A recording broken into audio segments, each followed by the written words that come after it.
नमस्कार मित्रों, कैसे हैं आप सब। उम्मीद करता हूं कि आप सभी सुखी होंगे, संपन्न होंगे, आनंदपूर्वक होंगे। मित्रों, जैसा कि आपने पढ़ा या टाइटल में देखा कि मेरी कुल देवी कौन है या मेरा कुल देवता कौन सा है, और यकीन मानिए लगभग 80% लोगों को यह नहीं पता होता कि मेरी कुल देवी कौन है और कुल देवता कौन है, और इस बात का पता होना अनिवार्य है। तो हम कैसे पता करें कि कुल देवता या कुल देवी कौन है? तो यह आपकी जन्म पत्रिका बताएगी। जन्म पत्रिका में 12 भाव होते हैं और 12 भाव में प्रत्येक घर का अपना कोई स्वामी होता है, यानी 12 राशियां होती हैं। मेष, वृष, मिथुन इत्यादि 12 राशियां, मीन तक। ठीक है। अब इसमें जो लगन होता है, फर्स्ट हाउस होता है लगन, यानी हमारा शरीर। दूसरा भाव जो होता है यह यानी कुटुंब, यानी जो परिवार के पुत्र, पत्नी, माता, पिता, इस परिवार को हम कुटुंब कहते हैं। जॉइंट फैमिली का अलग से आता है, यानी आपका स्वयं का परिवार। तो दूसरे भाव से हम परिवार का देखते हैं। और जो तीसरा भाव होता है ये छोटे भाई बहनों का होता है, या फिर छोटी मोटी यात्राएं होती हैं, या जीवन में क्या स्ट्रगल होना है, कितना स्ट्रगल होना है, तो तीसरे भाव से देखा जाता है। इसी प्रकार से जो चतुर्थ भाव होता है, जन्म कुंडली का चौथा भाव, इसको हम कहते हैं सुख का भाव। इसको हम कहते हैं मदर हाउस, यानी जो माता हमारी जननी है, माता का घर। इसी भाव को हम कहते हैं वाहन का घर, जो गाड़ी वगैरह है। इसी भाव को हम कहते हैं सुखों का घर, यानी व्यक्ति के जीवन में जो सुख दुख होते हैं उसमें जो सुख इंक्लूड होते हैं, उस भाव को चौथे भाव से देखा जाता है। तो सुख के अलावा प्रॉपर्टी का स्थान यह होता है। अब इसके अलावा कुल देवी का जो स्थान है वह भी चौथा भाव है। अब कौन सी कुल देवी है हमारी, वह हम कैसे पता करें? कुल देवी के बारे में पता करने के लिए आपको चौथे नंबर में, चौथे भाव में यह देखना पड़ेगा कि वहाँ पर नंबर कितना लिखा हुआ है। 2 नंबर है, 1 नंबर है, 3 नंबर है, 4 नंबर है, कितना नंबर है, यह हमको देखना पड़ता है। तो मान लीजिए आपकी जन्म पत्रिका में, जन्म कुंडली में चौथे भाव में 1 नंबर है, तो 1 नंबर के स्वामी यानी आपकी कुल देवी कुल देवता जो भी हैं, 1 नंबर के और 8 नंबर के स्वामी मंगल होते हैं। और मंगल के देवता कौन होते हैं? हनुमान जी। तो आपकी कुल देवी या कुल देवता भी मंगल हनुमान जी हुए।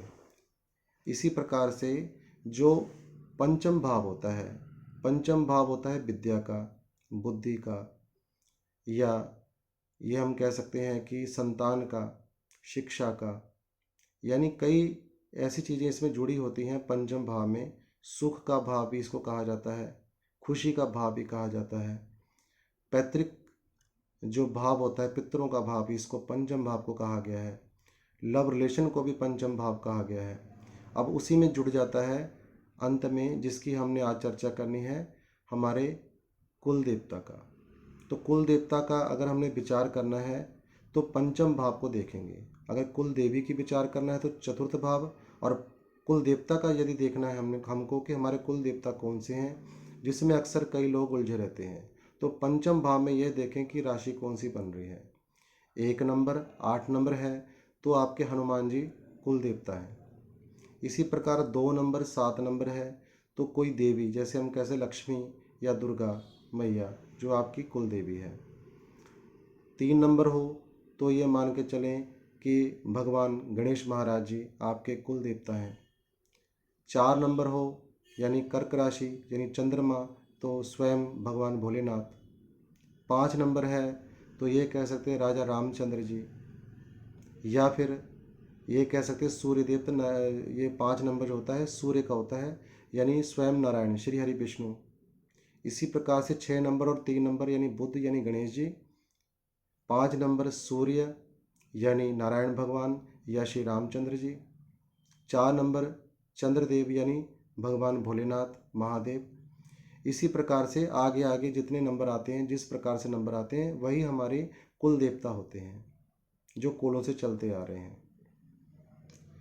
7 नंबर, 8 नंबर की बात मैंने बता दी। 9 नंबर यदि हो और 12 नंबर हो तो कौन से देवता हैं?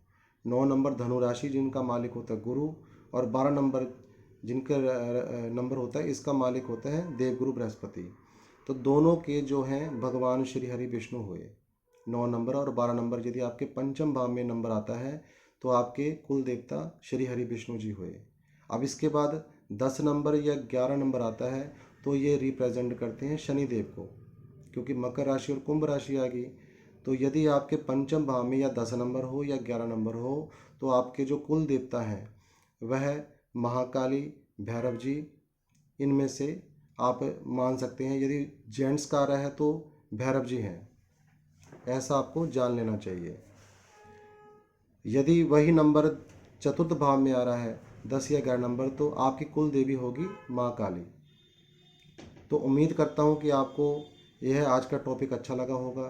तो यदि आपको यह टॉपिक, आज की वीडियो, यह जानकारी अच्छी लगी हो तो अपने मित्रों के साथ शेयर करना ना भूलें और मेरे चैनल को सब्सक्राइब करना बिल्कुल भी ना भूलें और लाइक ज़रूर करें। इसी के साथ आज की इस जानकारी को यहीं विराम देता हूँ। नमो नारायण।